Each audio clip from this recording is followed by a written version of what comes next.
he was absolutely super sensitive to loud, sudden bangs, right? If you dropped the pan, right? And you guys have all been in the OR, you know what it's like to open stuff up, right? You take your tray and boom, right? I mean, poor Nick would jump 2 feet in the air. He truly had PTSD because he had a fear of mortality. That sound equated to danger. That sound equated to harm to him. That was PTSD. But at the VA, there were patients who were not responding to the traditional treatments of PTSD, and they couldn't figure out why for a long period of time. They finally had the psychologists look at this a little bit more, and they realized that the treatments weren't working because the patients didn't have that condition. They didn't have PTSD. They had what was called moral injury. And moral injury is a different concept altogether. It is not about the fear of mortality. It is not about the fear of that sudden loud bang and am I getting shot at? It is the deep rooted fear of asking yourself, am I still a good person? Am I doing right in society? And so we define it as moral injury occurs when we perpetrate, bear witness to, or fail to prevent an act that transgresses our deeply held moral beliefs. And you can say, well, how does that apply to us as physicians? And so it's relatively straightforward. If you are in the military and you bear witness to horrible acts of violence that perhaps your members of your unit committed, and you helped facilitate that, that is a moral injury. We don't live in that world. So how does it impact us? Well, the way that it impacts us is because we all went into medicine for one reason or another because we wanted to put the needs of our patients first. It's ingrained into us. If I don't know what to do, I have to go back to the first principle, which is getting the patient's needs ahead of my own, getting the patient's needs ahead of the insurance company, getting the patient's needs ahead of whatever it is I want to do. But you guys all know when I'm saying this, you're all thinking right now, Thompson, that's easier said than done. And you're 100% correct. Because look, I have competing interests every day, every minute. Someone is influencing me. It is at every intersection I have with a patient with regards to electronic medical record. The computer nerds have me doing 74 different clicks, right? Doesn't matter how many scribes I have.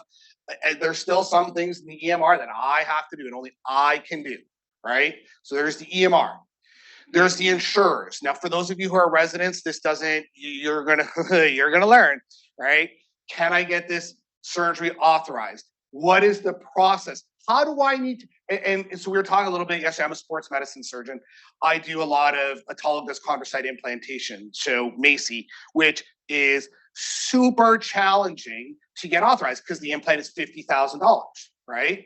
And so they've got very clear guidelines on how to get a patient to a MACI procedure. And so their requirements influence how I practice.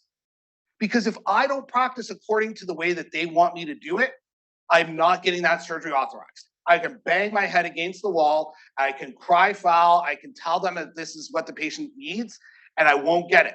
But if I do their little dance and I see this patient at this time and I say these words and I say, you have to do this and you have to do this, we've done it enough times now that if I know the steps to my dance, then I can get it authorized.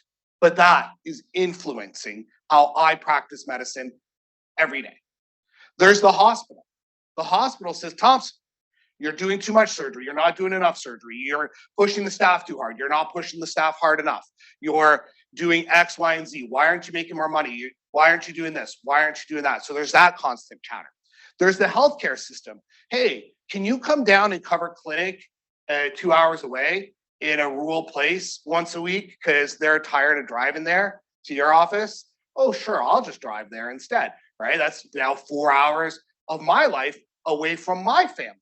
The hospital care, the hospital system care, no, right? So constant competing daily interests. And then there's your own financial security. If I see a patient and I am now on a not salary model, but I'm on a salary plus productivity model.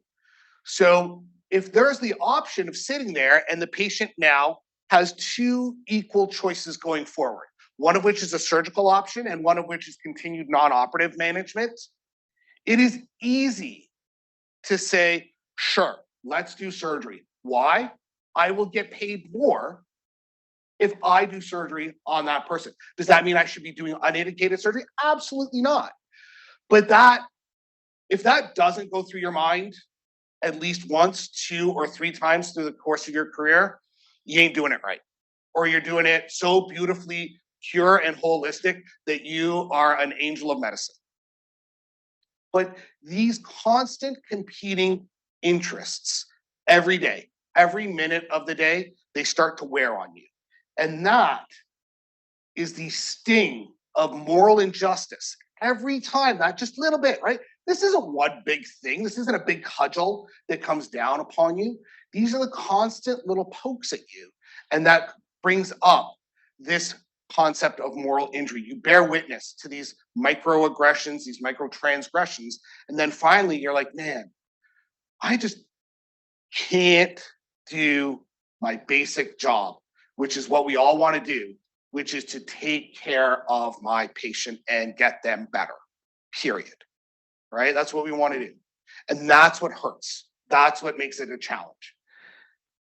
And so that's the difference between moral injury and burnout, and why I so dislike the phrase burnout. Because burnout puts the problem on you. You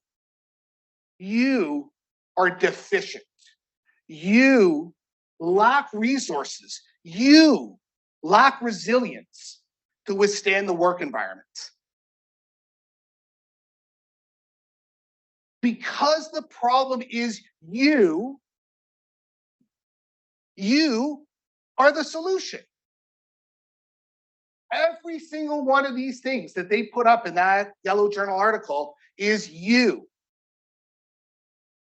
It is your responsibility to meditate. It's your responsibility to practice mindfulness. It's your responsibility to make sure that you're having meetings focusing on this, that, or the other things in terms of your well-being. It is you. But how did all of those other things just get swept away? And for those of you who are on the tweets or reading the newspaper, what part of these, when it came out that Cigna could easily deny patients at 1.2 seconds per file, the medical director did not even need to open the patient's file to batch deny hundreds and thousands of patient cases, the anger that you get, the frustration you get, what recommendation here is going to help you with your frustration, your irritation, your loss of control over your job with this? None. And that, to me, is the difference about why we need to change the conversation from burnout to moral injury. Moral injury is, as I said, it is understanding those constraints that we have to practice within that are beyond our control. Do we take care of this? Do we take care of that? Do I take care of myself and my family? Do I take care of the patient? Do I take care of the health system? All these different things, they're all pulling me sometimes in totally disparate directions. And the difference when we start calling it moral injury is that it takes it away from you as the individual and places it onto the system, not the broken person. And it allows us to direct solutions at the cause of this distress. And at this point, you may be saying, Thompson, you said you were talking money. And I don't understand how money fits into all of this. And you're 100% correct. It sort of kind of doesn't. So take the leap with me forward here and see where I'm going with this. And at this point, you may say, nah, this guy's totally full of it. I'm not buying his thesis. I'm done with this, and I'm totally respectful of that. Or other of you will be like, this guy is really smart. A very small minority of you may think that. So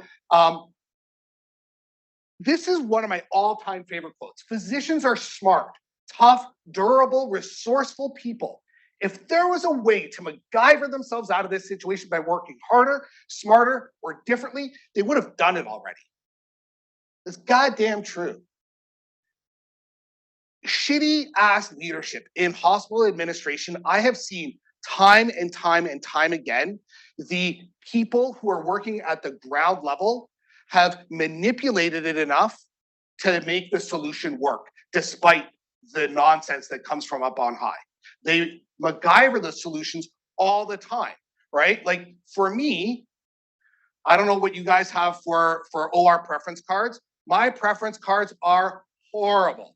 And we make changes after changes after changes. And I spent so much time. Our head OR sports medicine nurse spent so much time on my cards.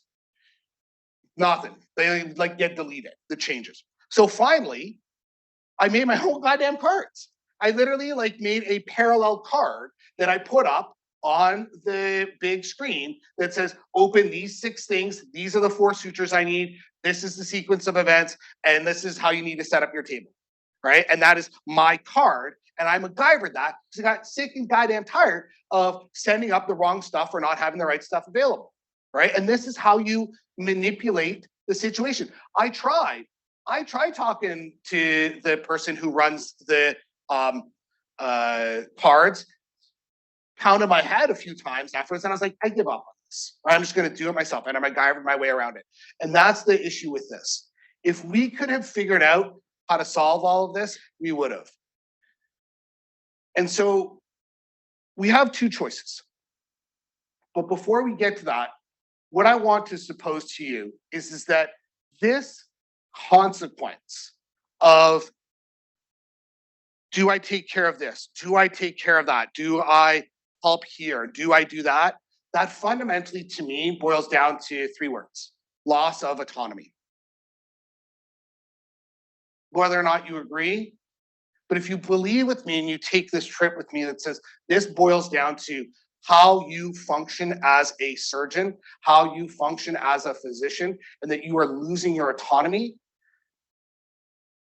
then that's my thesis going forward.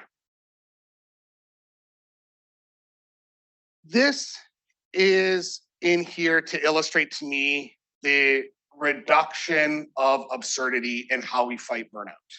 All right, so I don't know if you guys have Vocera, the little things. We have Vocera in our hospital. So this is the chief medical officer, M. Bridget Duffy, and they have a code lavender where if they have a rapid response team of specialists who are called upon when an individual, be it a patient, their family, or an employee, has reached their emotional limit.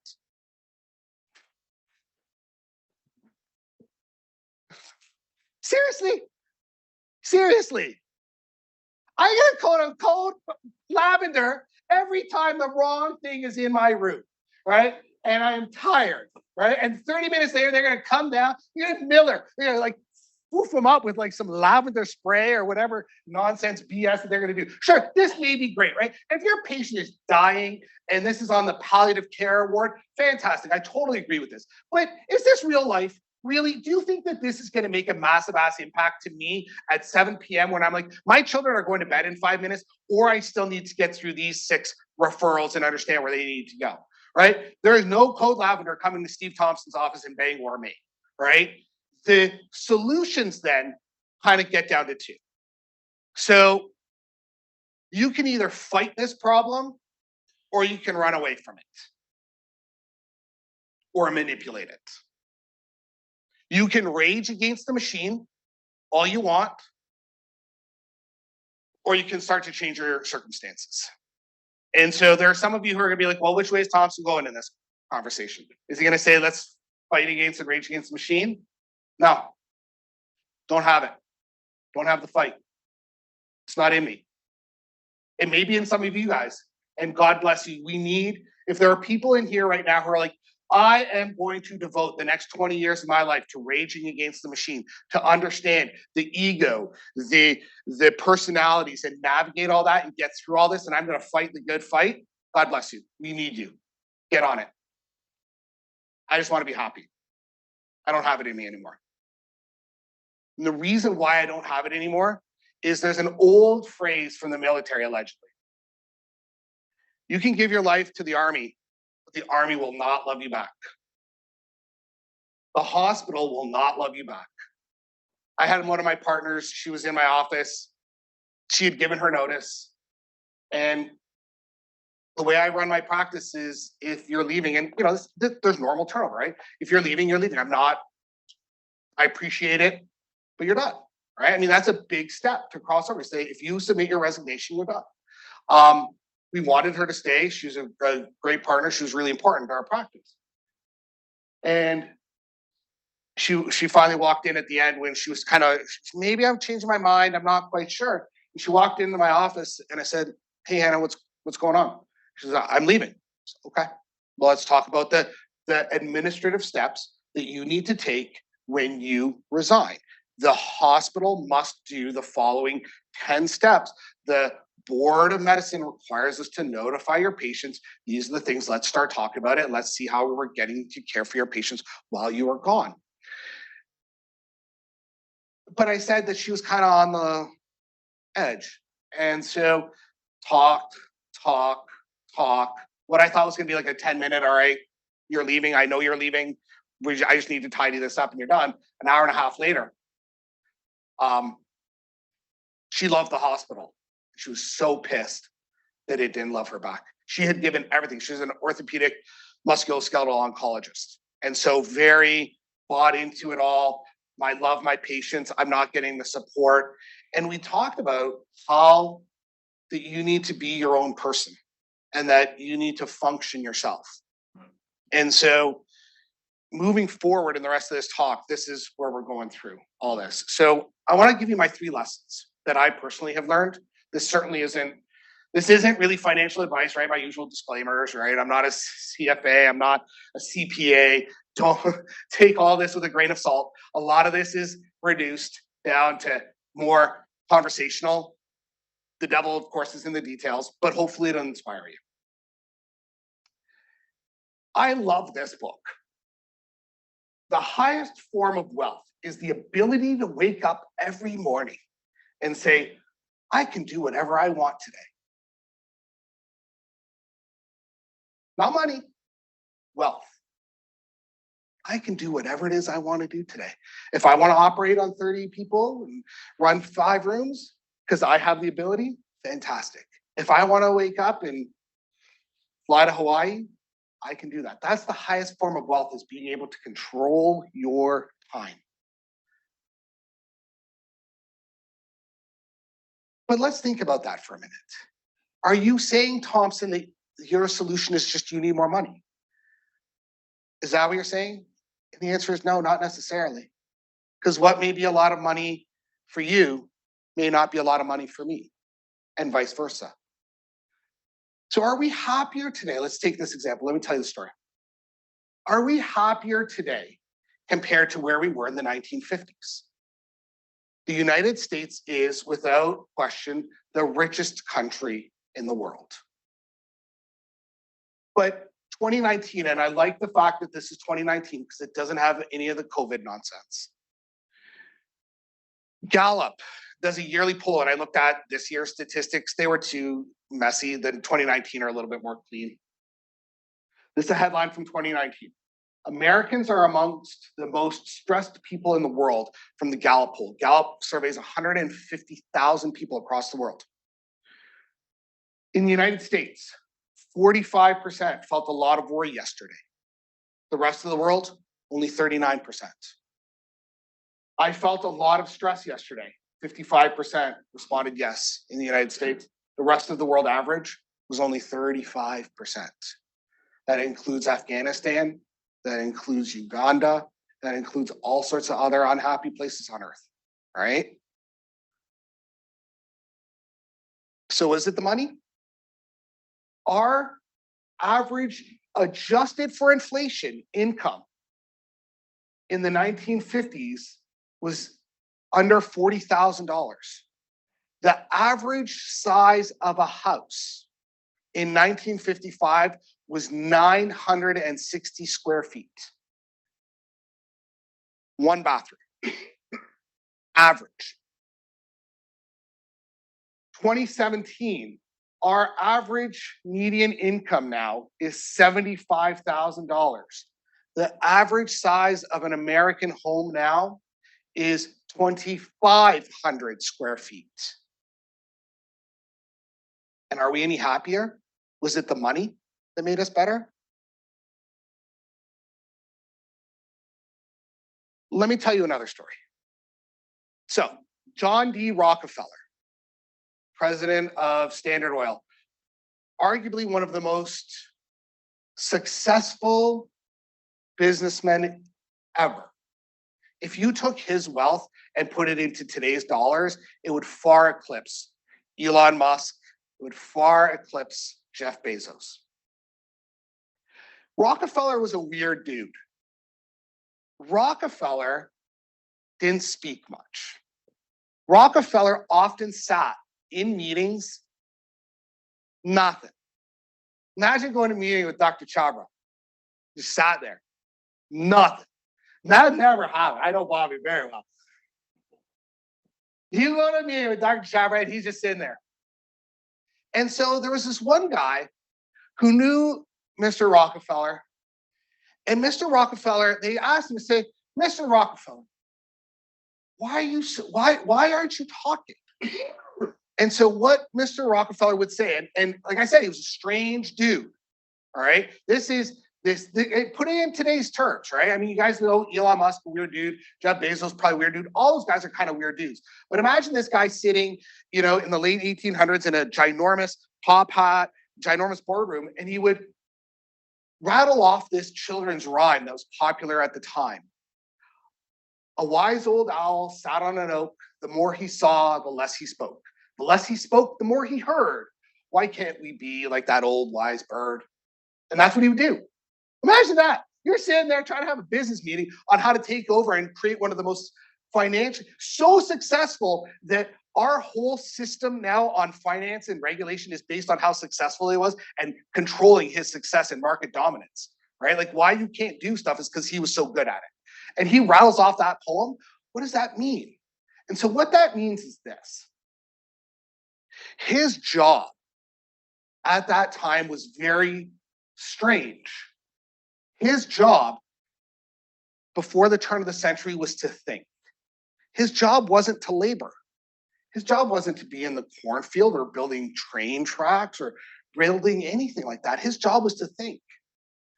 And that was unique in his time, right? In the 1870s, you labored.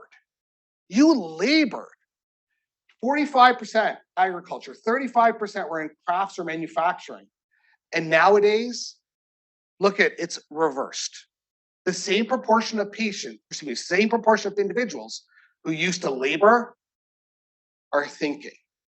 So what has changed is this, is nowadays, the job never leaves you. When you were a laborer, when you worked in the cornfield, when you worked and built railroads, when you were done, right? When Henry Ford modernized how to build a car, you can't build a car when you're at home, right? You were done. But nowadays, we are thinking. And that begets the concept of neurofactoring. If the operating equipment of the 21st century is a portable device, this means that the modern factory is not a place at all. It is the day itself. The computer age has liberated the tools of productivity from the office. Your laptops and smartphones are portable, all producing media making machines, and you can be as theoretically productive at 2 p.m. in the main office as 2 a.m. at a Tokyo WeWork and midnight on the couch. Your work never leaves you anymore. It's always there. And that's how things have changed. And so what we have done is we traded money for time. We got more money. I got a bigger house now. I have more bathrooms in my house, right? Our median income has gone up. I have a sexier car and I have a brighter TV. But fundamentally, I have less time now, right?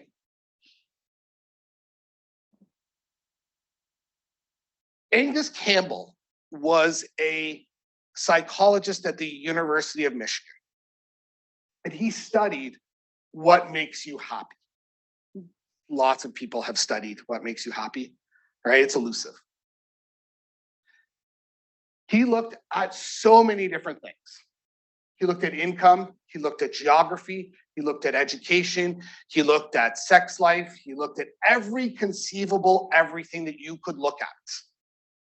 And what he found out to me when I read this the first time was so striking. He said, having a strong sense of controlling one's life is a more dependable predictor of positive feelings of well-being than any of the objective conditions of life we have considered. So let that resonate for a moment. It's not the money. They looked at money. It wasn't money. It's how can you control your life? And for me, this was profound. For me, this was profound because when you love something, but you do it on a schedule that you can't control, it can be the same as doing something that you hate. I was miserable when I was sitting there. Miserable. I couldn't stand waking up at 4 a.m. I couldn't stand being on someone else's OR schedule. I couldn't stand on learning on someone else's time. I don't know that I necessarily recognized it. I recognize it now, looking back. I hated it. I was probably a mediocre resident at best. I did awesome on the OITE, and I helped edit Mark's book while I was a resident and got in trouble because I skipped out on the golf tournament and lied and got reprimanded for lying because I wanted to go work on the review book. That's a different story, but true. But I was miserable looking back. Fucking hated life. Wasn't happy. And what is that? There's a word for that. It's called reactance. It's an unpleasant motivational arousal that emerges when people experience a threat to or loss of their free behaviors. So this applies to us even if I'm not a resident, right? If I'm told the health system says, Thompson, you're going to Waterville next week. Yes, ma'am, I'm going to Waterville next week.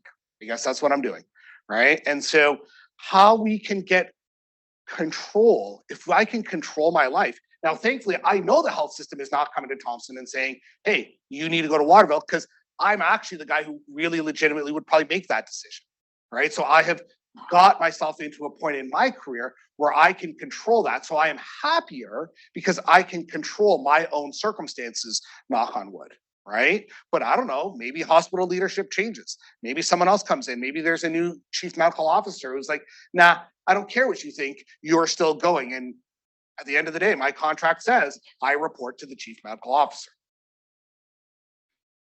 Another great quote from Morgan Housel, Psychology of Money. Money's greatest intrinsic value, and this cannot be overstated, is its ability to give you control over your time, to obtain bit by bit a level of independence and autonomy that comes from unspent assets that give you greater control over what you can do and when you can do it.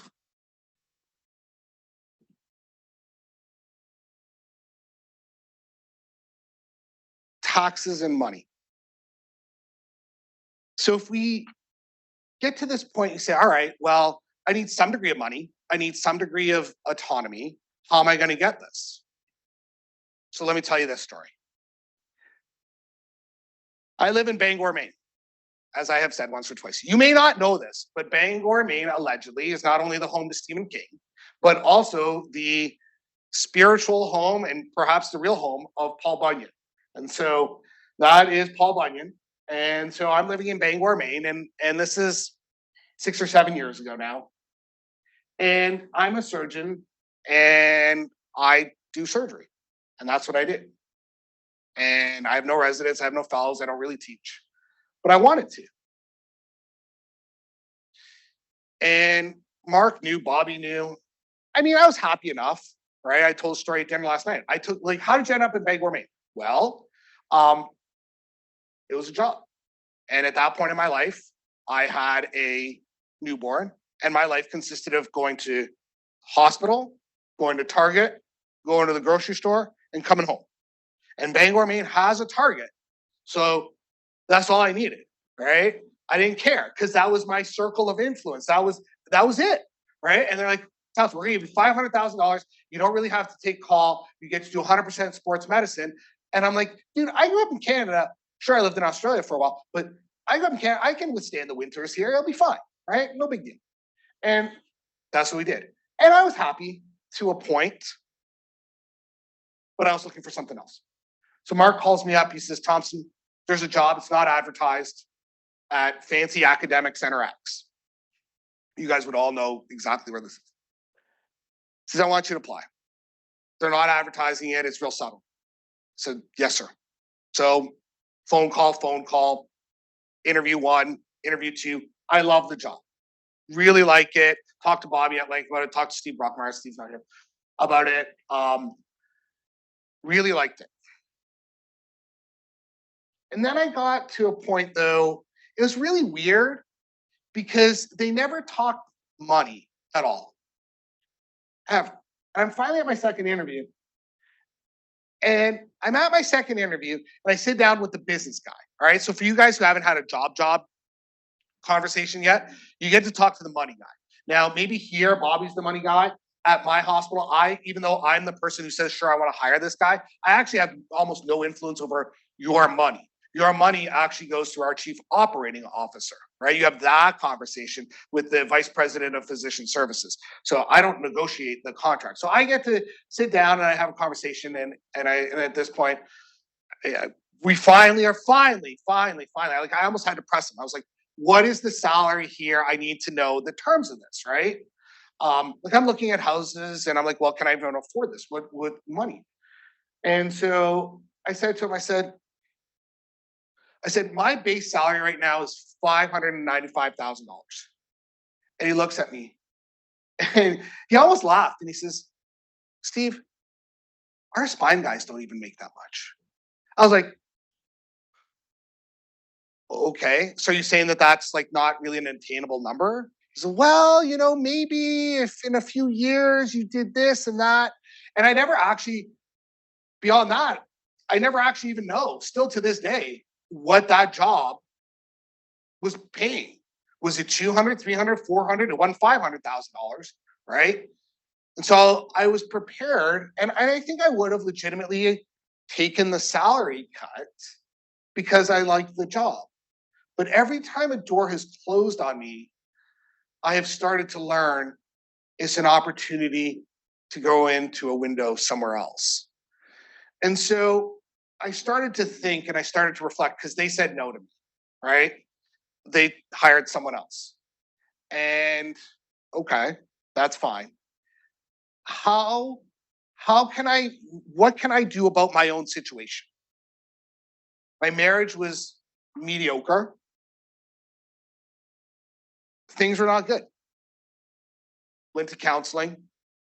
It's $125 a session, by the way, if you're curious, right? That adds up quick. Multiple times. So sometimes it would be, so I would go, my wife would go, and then we went together, right? That's 3 times a week. Do that math real fast over the course of a year. And God bless it, I'm glad I did it, right? It definitely has improved things. And so we started maybe taking a little bit more vacation, started spending more intentionally, started doing things that brought us happiness. And then COVID. So too much time thinking. I started reading. And I read this thing, and it's a very interesting quote. The fastest way to put money in your pocket is to reduce your taxes. I'm like, but I'm worried about taxes. Taxes are bad. The tax man is coming for Steve Thompson. I'm nervous about this. I do more reading. I'm like, all right, I'm ready. Calling up my CPA, right? Calling up my CPA. I'm going to have a meeting with him. I vividly remember it to this day. I'm sitting in the basement, my cold basement, because the children are running around upstairs and I just needed quiet for like an hour. So I'm sitting in my cold basement because it's the quietest place in my house at that point. And I get on the phone with him and I said, and he's done my taxes now for about 3 or 4 years. And so he gets an understanding of where I am with all this. And I'm asking him stuff. And I swear to God, I can hear him, and he's not an old man. I hear him using a calculator like this, right? I hear him, well, Steve, your income is this, right? And if we do this, right? And like you can hear him pulling on the paper. I'm like, oh my God.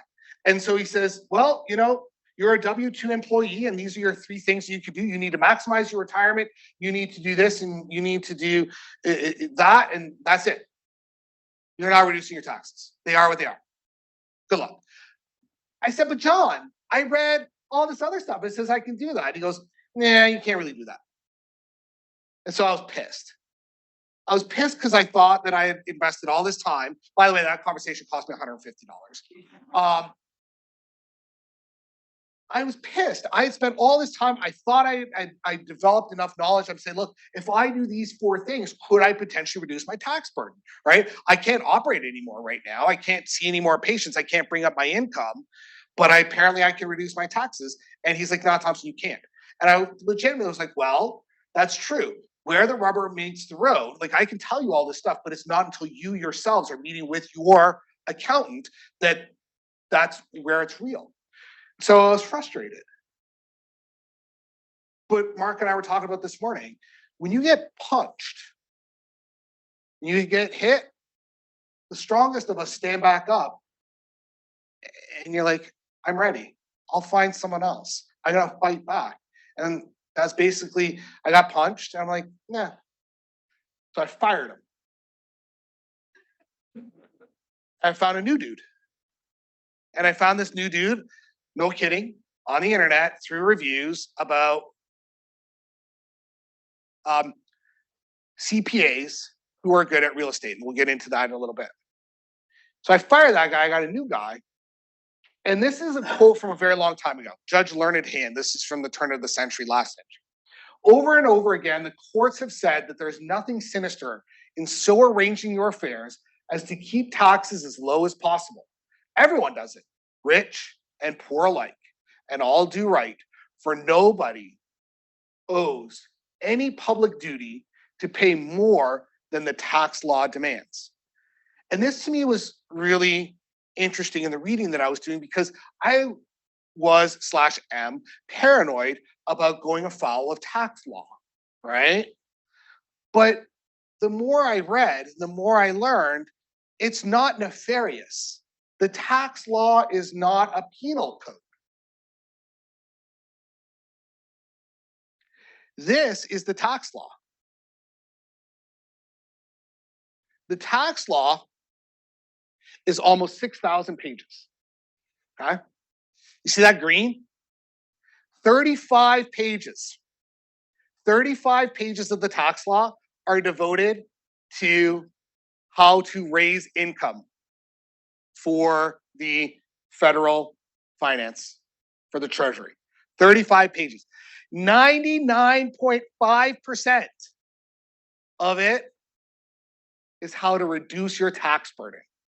It's not a penal code. It's how they want you to play it. And when I heard this, I was like, wow, fascinating. They're not necessarily coming for me. And so over a lot of reading, people see it as being disingenuous, right? As much as, I hate certain former presidents. I'm Canadian, so I'm not allowed to vote, but my own opinion. Regardless of that, some people would say it is your patriotic duty to pay the taxes that you must pay. But as you just heard from Judge Learned Hand, there's nothing unpatriotic about going with the law, the way the law is written to reduce your tax burden, right? You don't owe the government anything. The tax code is helped to set up to reduce our tax burden and do it legally. 99.5% is there for saving you money. And the tax law is complex to help you, not necessarily hurt you, as long as you can play by the rules. Why is this? Why is this? Why do we have income tax? We have income tax because before the First World War, there was no such thing as income tax, right? There's no such thing at all. And then they had income tax because it was only a certain proportion above the basic living wage. And then finally, they figured out, oh, wait, I can do something with this tax stuff. Because the way that the government can control you, me, and everybody else across the world is through two ways. They can either force you to do something, right? Or you can do it through policy. I can manipulate the populace through some of my policies. And so if you want more of something, subsidize it. And so what does the government fundamentally want? The government fundamentally wants, and if you were setting up your own country, right? If you were setting up Miller World and you said, I need to create a happy little country, what do I want? Well, I want houses and I need jobs. That's pretty straightforward. And so that fundamentally is why the tax code is the way that it is. It wants entrepreneurs to create jobs, and it wants real estate investors to create houses. Like it or not, that's the way the tax code is set up. And this is really important to understanding the next stuff. Fundamentally, before we move to the next point, I wanted to make sure that we stopped here. I fired my CPA and moved on to someone else. And I have had multiple new meetings with my new CPA. And he has told me this, he can't do it. Only I can arrange my stuff and have control over my money and taxes. They can help you. But if I say, Justin, I'm thinking of buying this house to manipulate this and do that, then he'll say yes. But Justin's not going to come to me and say, Thompson, you should buy 3 more lake houses to reduce your tax burden. It's not a quid pro quo, or it's not a seesaw. You are in charge of your financial affairs, and you are the one who controls it. You cannot. This is hugely important. I see this, frankly, with one of my other partners who's like, hey, who do you do this? That person farms out all of their financial thinking to their financial planner. All of it. Does nothing. Frankly, knows very little about finances. The questions that person asks me are totally financially illiterate. And I can see they are getting played. It's easy. They are getting played. They are making mistakes. It's painful to watch in real time. You have to get control. No one's going to care about your money the way that you care about it. So my final lesson is how, not how much. It's not how much money you make it. It's how you make your money. What does that mean? Robert Kiyosaki is probably the genesis of a lot of this. And you may know this guy. You may never heard of him before today. If you've never heard of him before today, you should check him out. He's a little bit off the rails currently, but back in the day, extremely smart guy. The cash flow quadrant and his Rich Dad, Poor Dad books, massively influential. We can produce money 4 different ways, fundamentally, right? You can be an employee, you're an E, you've got a job. You can be self-employed. You can be a big business owner, not to be confused with a self-employed small business owner, or you can be an investor. These are fundamentally the only 4 ways that you can make money as an individual. But notice this, there is a time component here. So this gets back to my first lesson, time, money, and autonomy. If you are on this side of the quadrant over here, this is called the poor side. Over here is the rich side. Why is that?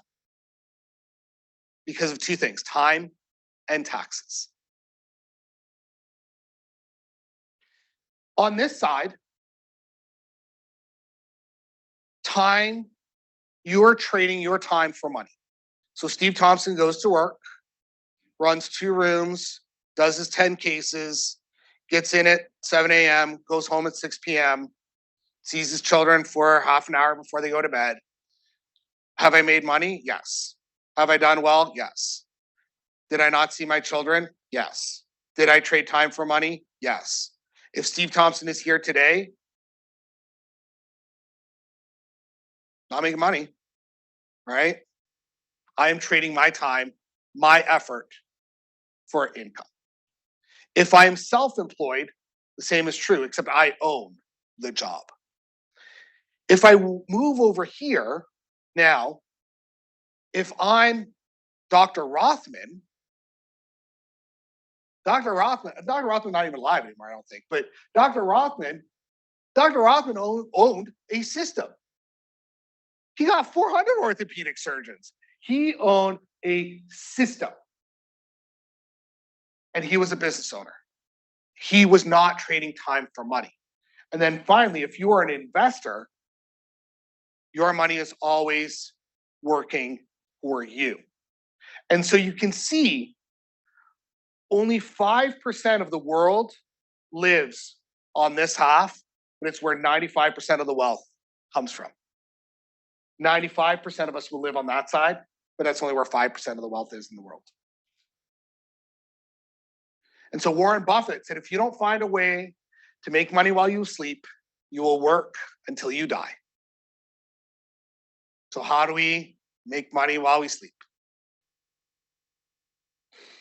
Well, all income is not taxed equally, all right? So whether you're pissed off that Trump paid no tax, whether you're pissed off that Amazon or Apple made no tax or paid no tax, it's because not all income is taxed equally. So how can we use that to our advantage? Well, it gets down to this concept. This is something that I think is important for you guys to know. There's active or ordinary income, it's called. That's how the IRS defines it, as ordinary income. And then there is passive income. Ordinary active income comes from this side, and passive income comes from this side.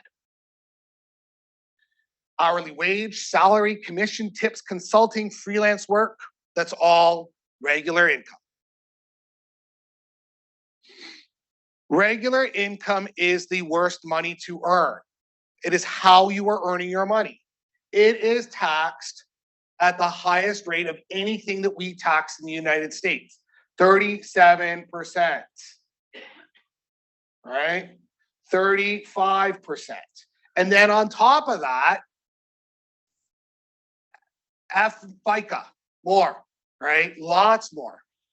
So this income, you can keep earning it and it will be taxed higher than anything else you do. Whereas passive income, that's rental income, that's interest, that's dividends, and that's being a large business owner, that is passive income. It is, of course, subject to very specific rules, right? As I said, the devil's in the details, right? But is defined as a rental property or a business that does not require active participation. And look at this. It maxes out at only 20%, almost half. It's tax different, man. So you can rage against the system all you want, but remember, what did the government want? Right? 7 slides ago. What did the government want? The government wants jobs. The government wants houses. You as an employee, we need employees. I'm an employee. You guys are employees. We need employees. We need people in all 4 quadrants. All 4 quadrants are vital. But the government doesn't need more employees. It needs more job creators and it needs more houses. So the government has no specific need to take care of you. The government has an incentive to keep its populace happy through jobs and houses. And so that's why they get unfair tax treatment. So where do I fit in all of this? I being you. Well, you and I fit in over here. We're either hospital employees, which is what I am, or you're in private practice and you're a basically self-employed person, right? For those of you who are excited, who are like, I'm going to go learn more, I want to give you this quick definition as an aside. A W-2 employee is a person who gets their salary from a company. A 1099 employee is an independent contractor.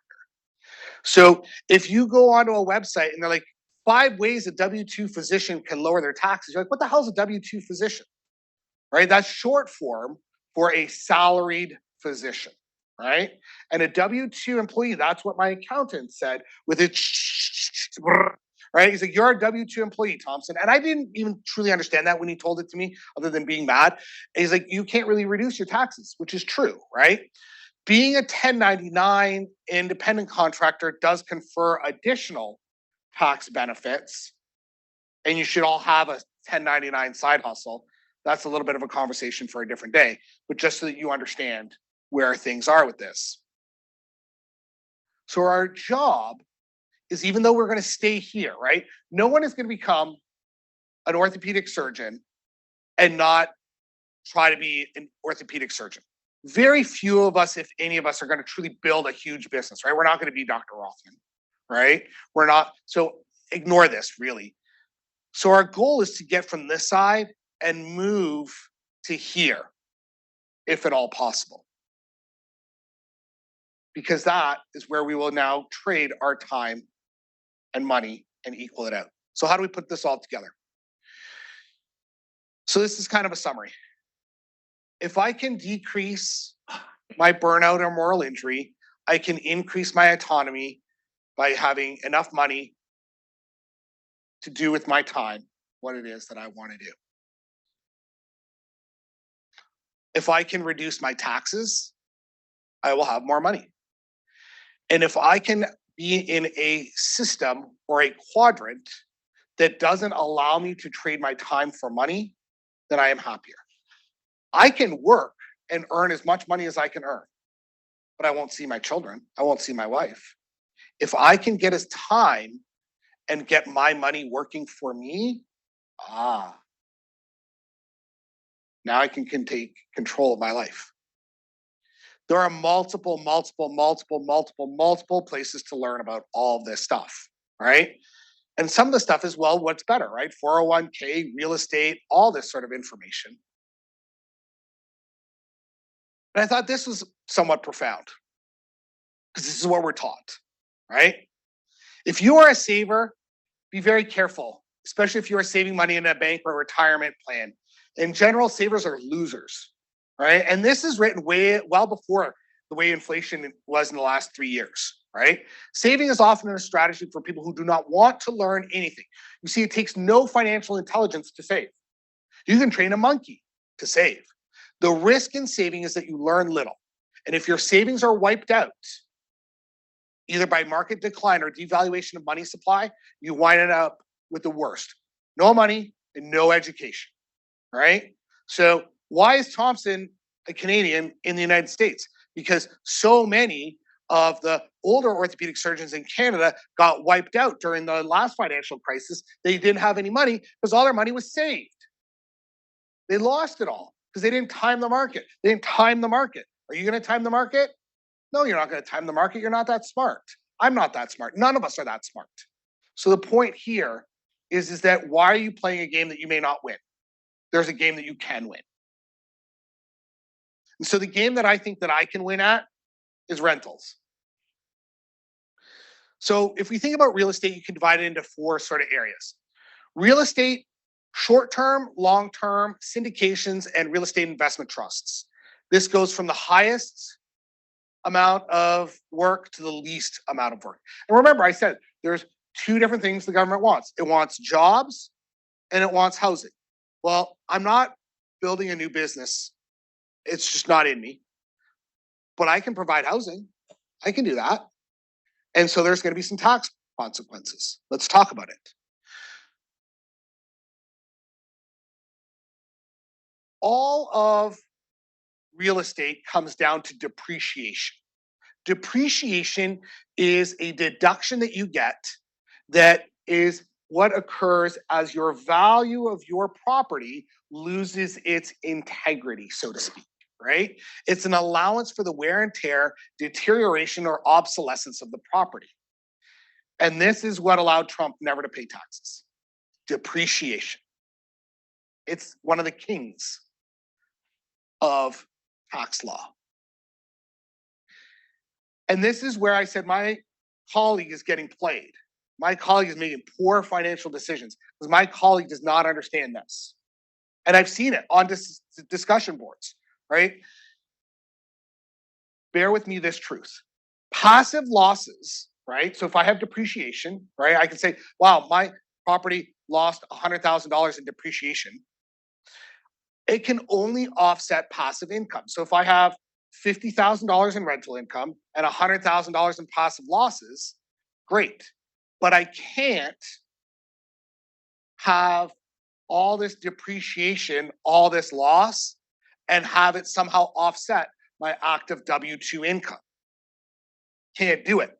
That's what happened in the 1980s. You used to be able to do it in the 1970s. So for the 1970s physicians, they would have all this stuff. They could offset their W-2 income, and it was amazing. And then 1984 came, and bam, so many people went bankrupt and lost a lot of money because this rule got put in there. But if you have any of these sorts of things, syndication real estate, REIT, or long-term, you can't cross this line. Except if you have a short-term rental, or you have what's called real estate professional status, which is a conversation for a different day. If you have a short-term rental, you unlock this, and now all of a sudden you can, right? And so for those of you who are getting excited, I love Brandon Hall and his stuff.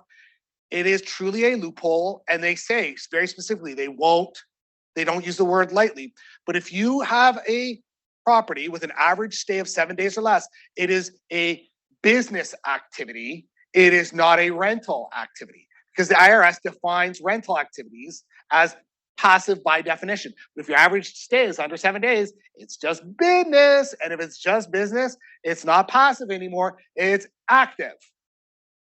Winner. So this is real. I mean, I cleaned up the numbers, but this is real. So this is my house, my second house. And so we bought it during COVID, and then we started learning more and more and more about this. We didn't buy this house with the intention of renting it out, but then as we learned more, we did. And so we bought the house for $500,000, put a 10% down payment on it, so $50,000, right? So I put $50,000 out of my wallet. There you go, right? And there's this concept of depreciation and bonus depreciation, which if you have questions, we can talk about. I created a paper loss this year. I just did it 2 weeks ago. I created a paper loss of $100,000, like the siding, the door, the gable here, the windows, all those things broken down in what's called a cost segregation study. And they line item it, and they're like, you have this much of 5-year, 7-year, 15-year property that can depreciate. So I created $100,000 loss this year for myself, right? So that $100,000 times 37%, I just got back, the IRS invested in my property $37,000. Thank you very much, IRS. I am now only out of pocket. Yeah, I had to front 50, but now I'm only out $13,000. Sure, I had to clean other people's shit off the toilet every once in a while, but hey, man, I'll do that for $13,000, and I own this home, right? And equity, and people are paying it. Mortgage is paid every month. Awesome. Why? Because I knew the rules. I learned the rules. I had a smart CPA who does this kind of stuff. This is the devil in the details, though, right? That was obviously clean. This is legitimately what the spreadsheets look like in the calculators. This isn't the calculator I created, but it's the calculator I use that really gets into the actual details of how this works. But you get the idea. So now what should you do? Well, in closing, I say that the I quadrant, right, the investor quadrant is the most important quadrant for your future. No matter what you do for a living, how well you do in the I quadrant will determine your future. In other words, even if you make very little money in the employed or self-employed quadrant, financial education in the I quadrant is your ticket to freedom and financial security. So learn. I love these 4 books. They are by far and away my favorite. Like I said, everything I stole from a hockey card, it's all in here. There are books, there are courses. I took courses. Yes, you had to pay for some of the courses. Yes, some of the courses were expensive. No, they're not deductible, the fees for them. Podcasts are out there. There are multiple websites. You will learn to see who you like less. I like this person less. I like this person more. This person's kind of annoying. This person I like a lot. I took this person's course. They basically taught me everything I needed to know about short-term rentals, which is what allowed me to do all this sort of stuff, right? This guy, Jordan, he's a super good guy. He's a plastic surgeon in Buffalo. He's extremely smart. Peter Kim up here, he's now a syndicate guy, and we can talk about the pros and cons of syndicate real estate stuff. The white coat investor, that's Jim Dahl, love-hate relationship. Brandon Hall at Hall CPA. If you're going to get into it, and you don't have the smartest CPA, my CPA he's like a very well-known CPA. You can use the two to play off one another. Well, Brandon said this, and like Justin will be like, yeah, that's not entirely true, right? And so he's very useful if you want to learn about that, especially real estate professional status. What else can you do? Mindset. I feel like I've put more effort into this, not to throw my wife under the bus, but I've got more of this mindset. My wife's not there yet. She doesn't have the mindset. If you don't have the mindset, I can't bring her along for it. You got to sometimes change how you're thinking about it. You need to surround yourself with smart people. So we were going to buy a property in Bar Harbor. You guys all know Bar Harbor. It's kind of a nice place. Love the property. It looked great. Went and toured it on January the 3rd. We literally, I had the DocuSign in my email box, right? Called up, not my CPA, but a real estate attorney who I had made friends with because of friends of other friends. And I was like, hey, can you look at this for a minute? And he's like, Thompson, you're 4 days too late. What do you mean I'm 4 days too late? Bar Harbor, the town of Bar Harbor, passed a law that outlaws, as of January 1st, new short-term rentals. You're done. You can't short-term rental this. That was a $500 conversation, by the way. But that $500 conversation, what if I had bought that $650,000 property? Surround yourself with smart people. And it's called personal finance for a reason. This works for me. Me, not necessarily you. Maybe this works for you. Maybe this is like, that sounds awesome. I want to do that tomorrow. Hooray. Maybe you're like, that sounds terrible. I hate that. Absolutely. There's so many different things that you can do, right? This is just an example. And remember this, Fidelity investments will get you 10%, but infidelity, my friends, minus 50%. All right. It's been my extreme pleasure and honor. Thank you, guys.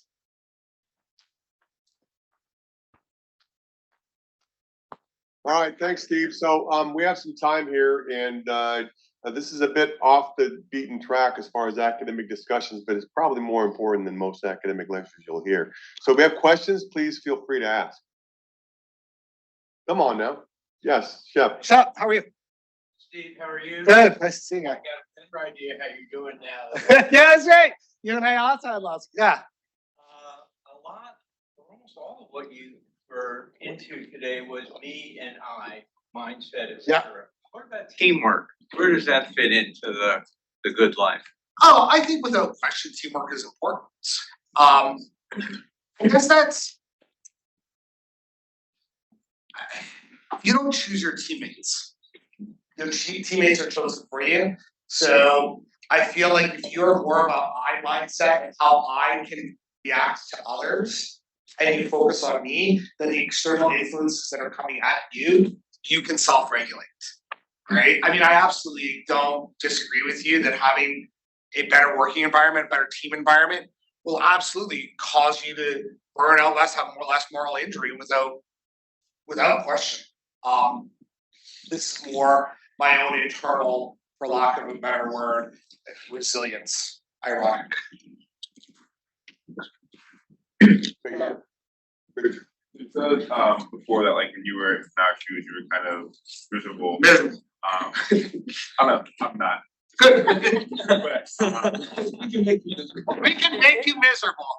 the things that like you would have done then, that like looking back now, that you think that like you would change or So, yes. And I didn't get into it in my talk. Don't borrow money from your parents. Full stop period. That'll ruin your relationship real fast. Don't listen necessarily to the experts. We bought our condo, right? So like orthopedic residency, 5 years. Market's always going up. You should be fine over 5 years. You shouldn't suffer any bumps. Bought my place in Baltimore in 2006, which is the absolute height of the market. Finished residency in 2011, the absolute bottom of the market. Took me a year to sell it, lost $100,000, paid that off over the first 4 to 5 years of being in pending, and created a great deal of marital distress because I owed that money to my parents because they bailed us out of that $500,000 loss, and wouldn't do that again. Probably, renting, they say now is for sure, especially with the market way it is today, you won't buy a house as a resident. But yeah, renting.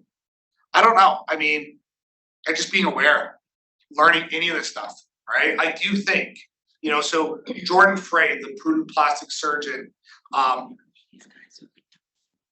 he goes on about why you need a financial curriculum as a resident. And my friend Frank Head, who's the program director at Maryland, I was texting Frank and I'm like, Frank, you need this. He's like, yeah. And I was like, Frank, you need this. I was like, yeah. And so I feel like if you can spend 20 minutes, half an hour a week learning about this, one podcast, I know there's so much to absorb. And it's not like this is so low on my priority list. That's true, right? I don't have money to do anything. If you can spend just a few minutes learning some of these basics or listening to a 15-minute podcast as a break from medicine, I would do that. Yes. Thanks for that talk. That was a great change of pace. Appreciate it. Why do you feel like salaries are so hush hush when it comes to medicine, and like you had to pry during your interviews in order to even get an estimate I on? think a lot of it's historic, right? You're there for the patient. The money is incidental. The money is a byproduct, right? It's seen to be dirty. It's still today, right? In fact, I was talking with Jordan about this because there are actual companies now, right? See a need in the marketplace. There are companies now who will guide you and give you the data. If you want to spend $500, I can, give you the referral. It says if you go to company X, they will say, oh, you're an orthopedic surgeon. These are the MGMA data. This is what your RVUs need to be. This is what your salary needs to be. And this is what your compensation structure should look like, right? Because there's such reluctance amongst physicians. Part of it, I think, has to do a little bit with jealousy. Part of it has to do with infighting. Part of it has to do with why does Thompson make what he makes and my partner makes what they make, right? We're both physicians. We're both taking care of patients, right? And so we're both doing equal work. But at the end of the day, right, the bean counters are the ones who are going to ultimately influence. There's no money coming in. What's that phrase they like to say? No money, no mission. That's the phrase. No money, no mission. And so if you believe that, money is omnipresent. And so I wish I had a better answer. I'm happy to stand up here and break whatever, here's whatever, because I hire people and I can tell you what the market rates are roughly, at least in non-academic orthopedics. There's information on all of that. I mean, Yeah. there's guidelines, AAMC for academic salaries based on RVU productivity. There's starting salaries. All of this is publicly available. You might have to pay for it to get access to it, but it's all publicly available. And you should. And I have all of that stuff. So if you guys need to know, you just come talk to me. I can tell you Yeah. AAMC, I can tell you MGMA.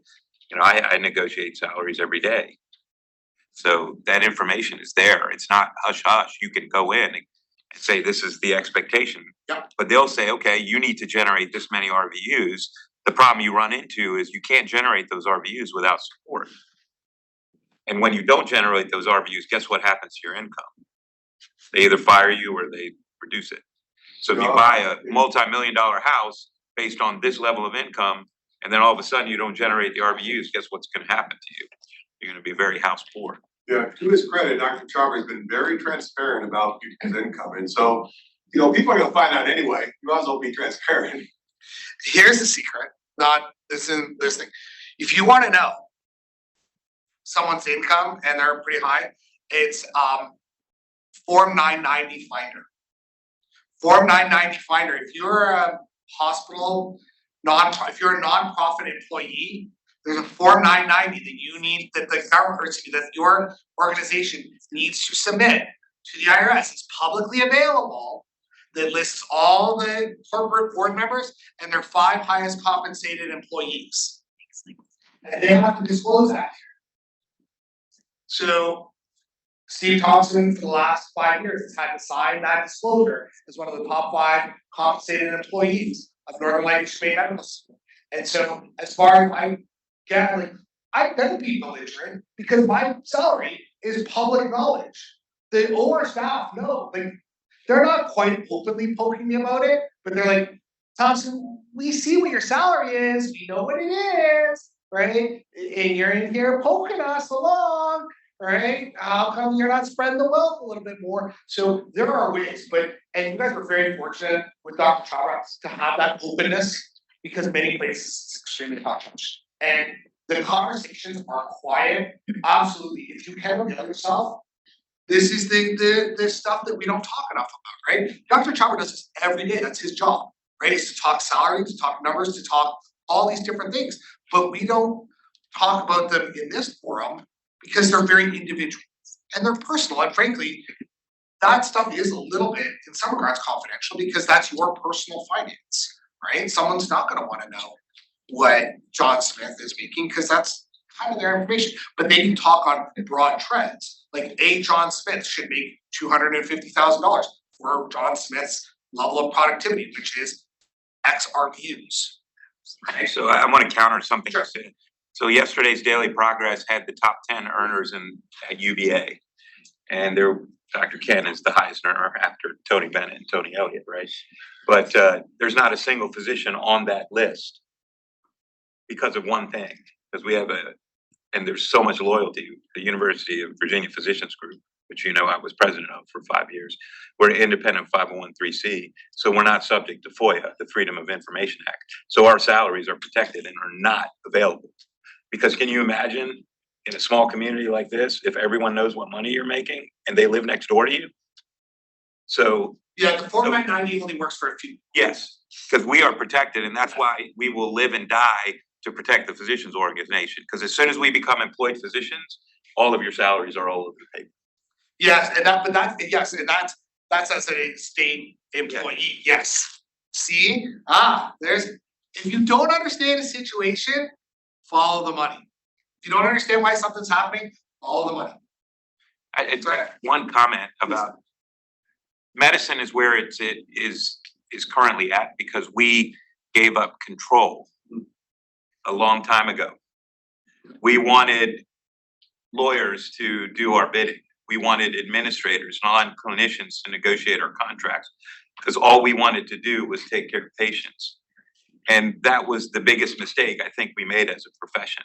And as all you know, I have fought to be at the table. I serve on every committee there is possible at this institution for one reason, is to have a physician voice. And I urge you, as you go into practice, and Steve has done this at his hospital, is you need to get involved as early as you can to be at the table to advocate for the physicians, because the administrators are not going to advocate for you. I was telling Steve this yesterday, that when I was the president of physicians group, there were 8 people that led this health system under our previous administration. And there were 3 of those 8 people were physicians. Now we have 29 people leading this health system, and 1 is a physician, the current president of the physicians group. So you can see there's a trend to non-clinicians making all the decisions, and their decisions are based solely on finances and making you generate enough revenue as possible with the least amount of fixed costs. And what's the biggest fixed cost every year?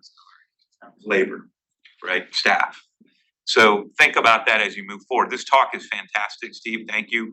But it actually just, we are in the situation we're in because we gave up control. Yeah, you do it to yourself, and that's what really hurts. It's because you did it to yourself. But on a lighter note, we should all enjoy taking care of people. You should, absolutely. Absolutely. In fact, I don't know about you, Bobby. There are so many times where I've said to an administrator, and I said, thank God I get to leave this meeting and go take care of a patient, and you just get to toil on to your next meeting. Another question? If I'm gonna, I get to at least do something happy now. Dr. Whipple. Steve, it's the best sports medicine talk I think I've ever heard. It's the most complicated. I should have worn a mock turtleneck. Lest we all come to a meeting and leave with tunnel vision, like time and money, can you name 2 or 3 other variable assets that we have the capacity to control? Mindset.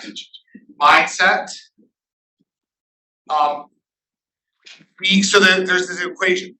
Be, do, have. Until you're B.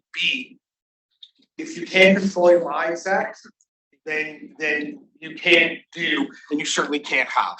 Right, so to be, I think that's the most important thing, right? And to get to Shep's point, just being able to control your own emotions, to be able to control the volatility of like this I quadrant, you have to develop courage.